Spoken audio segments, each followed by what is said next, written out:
Learn how you can invest into yourself in today's video. I'll be covering 5 time-proven strategies to increase your wealth.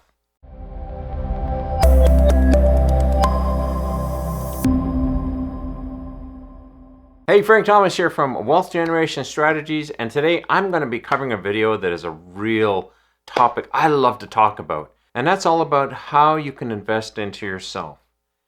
Believe it or not, investing into yourself is easy to do and easy not to do. So you have to really kind of put some thought into it and decide on what you're going to do to invest into yourself. Today, I'm going to be covering 5 strategies that I believe are the encompassing strategies of investing into yourself. And you will see the profits from it one day down the road. So let's just get started. The very first way to invest into yourself is to become a smart student. Now, you notice I said a smart student, just not a student. So let me ask you a question right off the top. How many courses have you done in the last year? How many books have you read in the last year? What new things have you learned in the last year? If you find that you've answered these questions with a big fat goose egg, like 0, then you have a problem. And I'm going to be blunt about it. You have to always be learning. Just because you're out of high school or university or college, it doesn't mean that you stop learning. Believe it or not, you've just begun to learn and you've just begun to experience what life has to offer you. So you have to be a smart student. Now let me illustrate things that make you a smart student. If you're just starting out and you don't really have a field of interest, try something that sounds interesting. Believe it or not, that's where it all starts. If you don't try something, you will never know. And I, as an example, have tried in the beginning of my career many different things. I actually was starting out to become an electronics engineer and made a lot of really dumb mistakes along the way, to be honest with you. And eventually I found myself in my mid-20s with nothing. So I started from the ground up. And when I say the ground up, I mean minimum wage up. Working as a security guard, and then I decided that, it would be a cool thing to try driving transport truck, at the time. So I went and got my license and started driving transport truck. Wasn't for me, but I still did it. I still gained some definite life skills from it.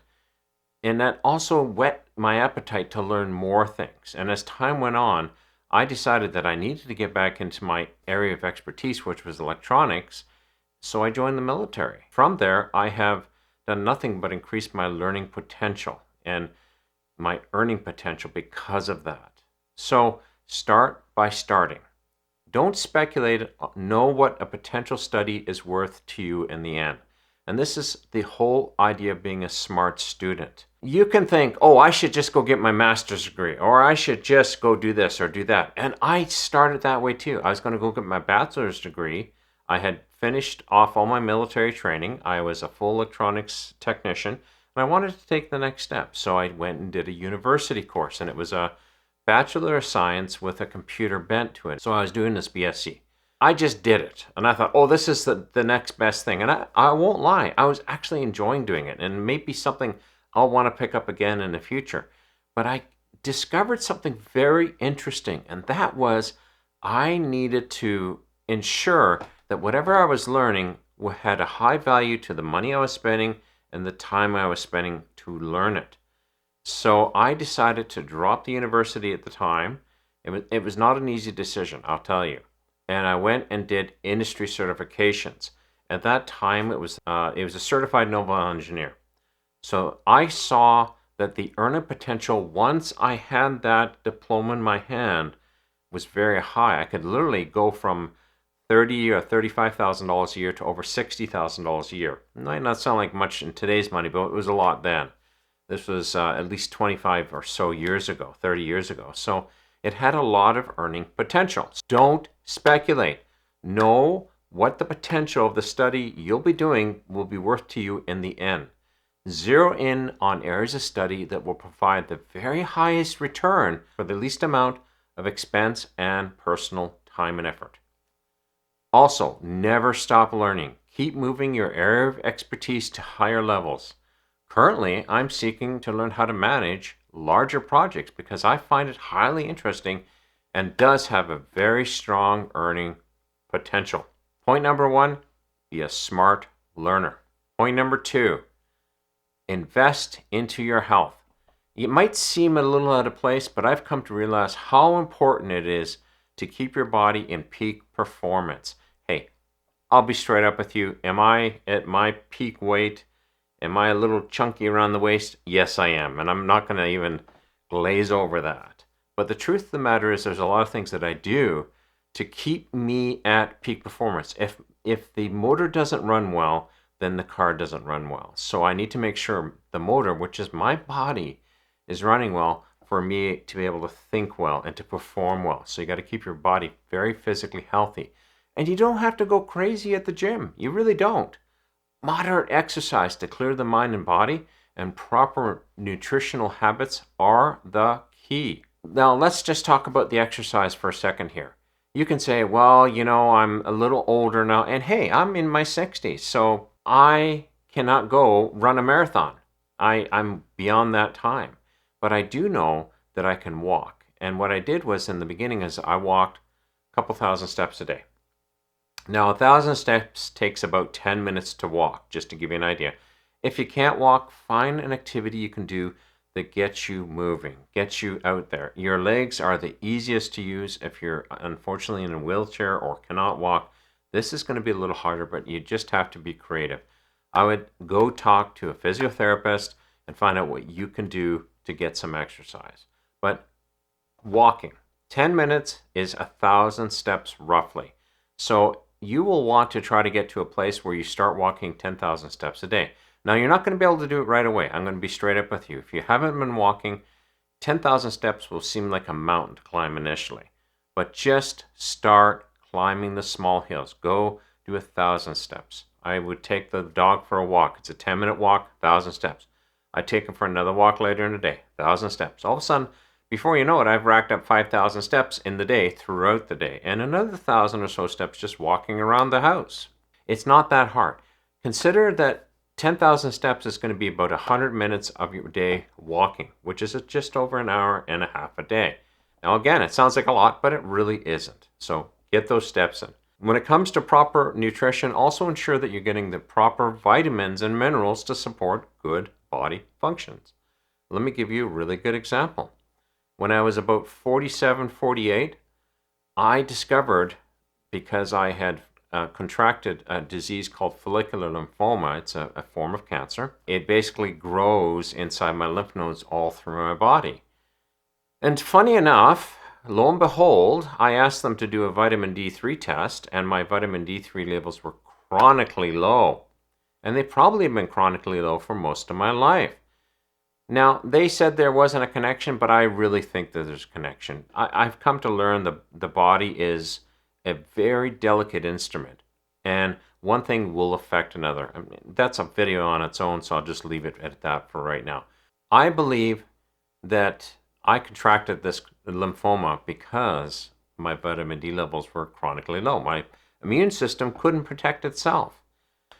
So I'd recommend that you go and check, make sure that you have good vitamin D3 levels, good vitamin levels, good mineral levels. We have a friend who chronically has low potassium levels, and they have to take potassium supplements, and then they have a good life.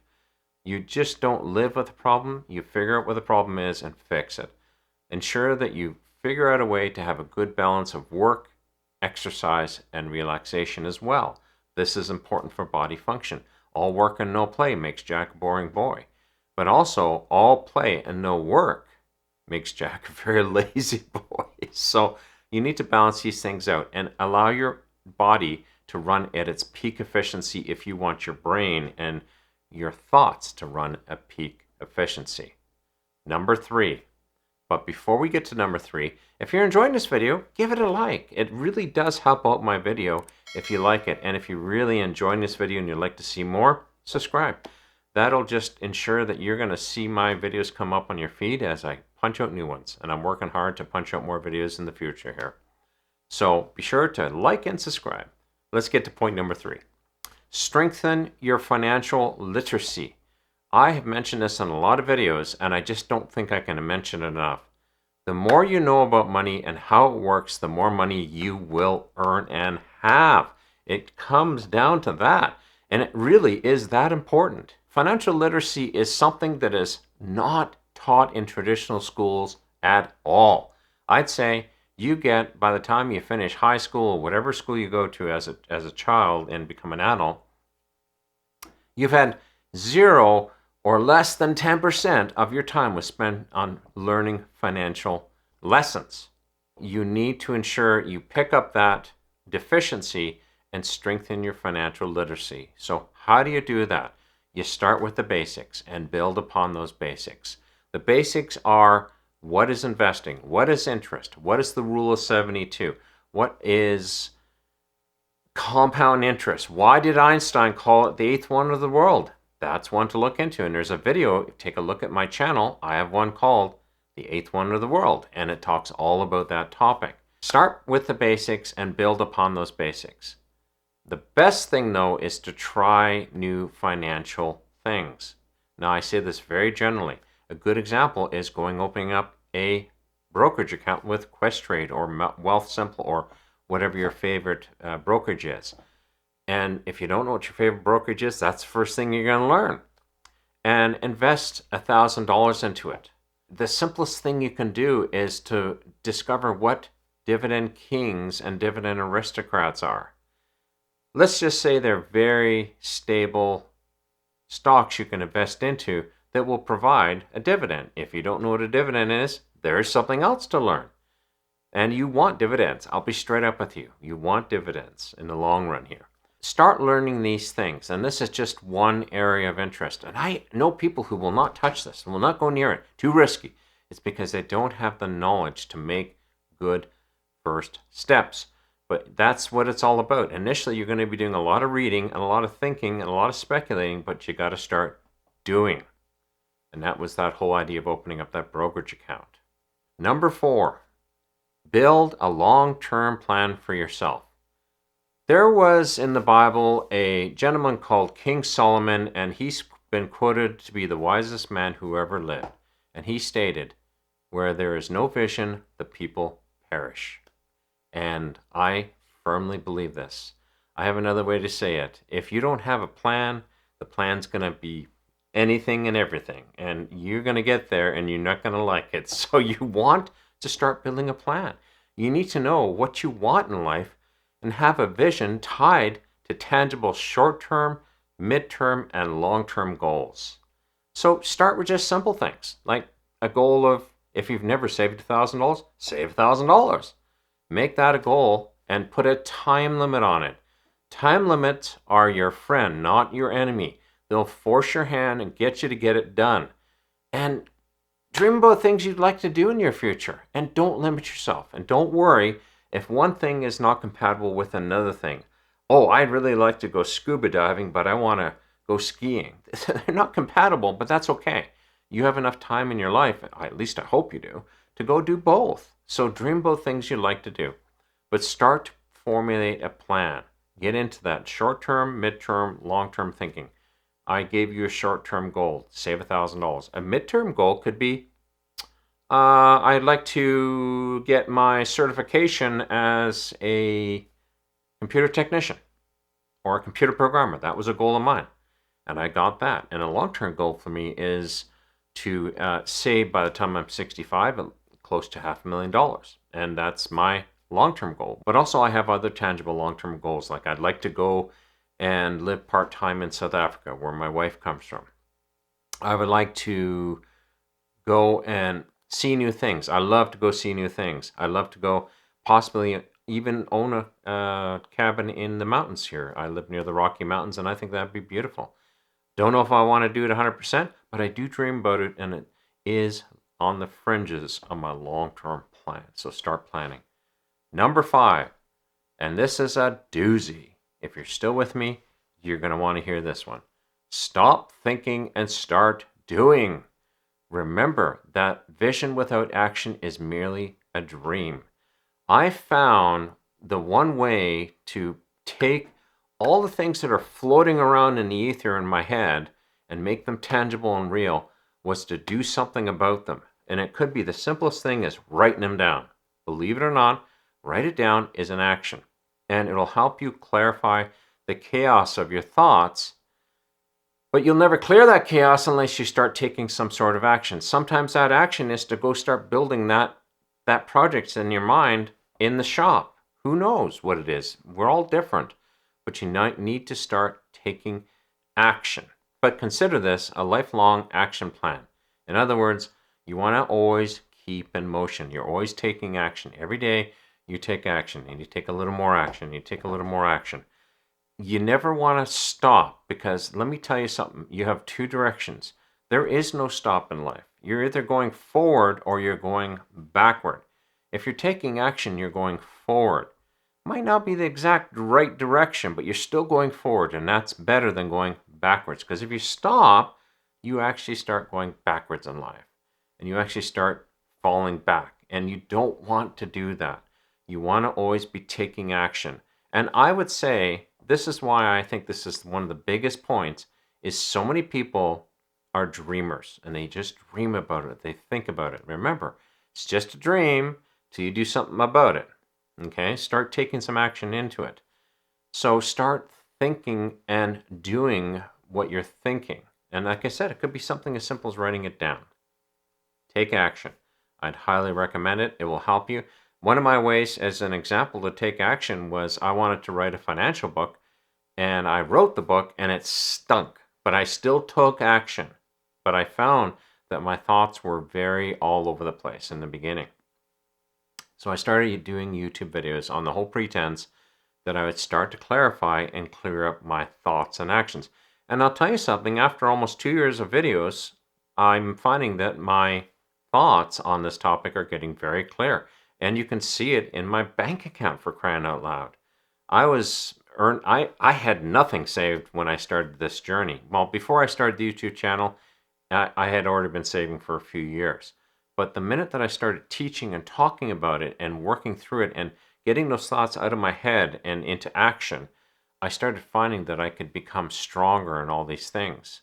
And I was able to take, let's say, my investment account from maybe 3 or 4% returns to well over 16%. So yeah, it is possible. Absolutely. So let's conclude by saying we want to start out by seeking more education. Okay? We want to do this because it'll allow us to stimulate your minds and your imagination. And that's really, really important. The imagination is the doorway to all these things in your life. And to add to this effort, be sure to take care of your body. You only got one body, so treat it like gold. I'll say to you, and hey, this is no punches on anybody, but I see people who abuse their bodies through different addictions like smoking and stuff like that. I used to smoke too, and I stopped, and I'm grateful that I stopped because I know I wouldn't be talking to you today. I'll leave it at that. It's something to think about. Begin to get your degree in financial literacy. Start to get your degree by learning and doing, learning and doing, and learning and doing. Remember, the more you learn, the more you earn, okay? In financial things as well as in the things you know how to do. With knowledge and experience you have right now, start thinking about your life goals. Think about what you would like to do. Like, have your audacious dreams. I've always said, you got to have audacious dreams. You don't have audacious dreams, then you got nothing. And those dreams and those life goals will keep you on track. Remember, we're always considering our short, medium, and long-term goals. And finally, remember, action is the key to open the door.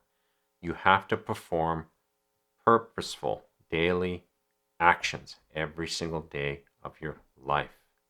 And if you would like to also learn how to avoid some really disastrous financial mistakes, there's a video showing up on the screen right now which goes through 10 really financial disaster mistakes that you can make in life, and I'd recommend you watch it. It's really good, and I know you'll enjoy it, so be sure to check it out. Otherwise, my name is Frank Thomas. Thank you so much for joining me today. So we'll talk to you at the next video, and be sure to get it going and make your life better.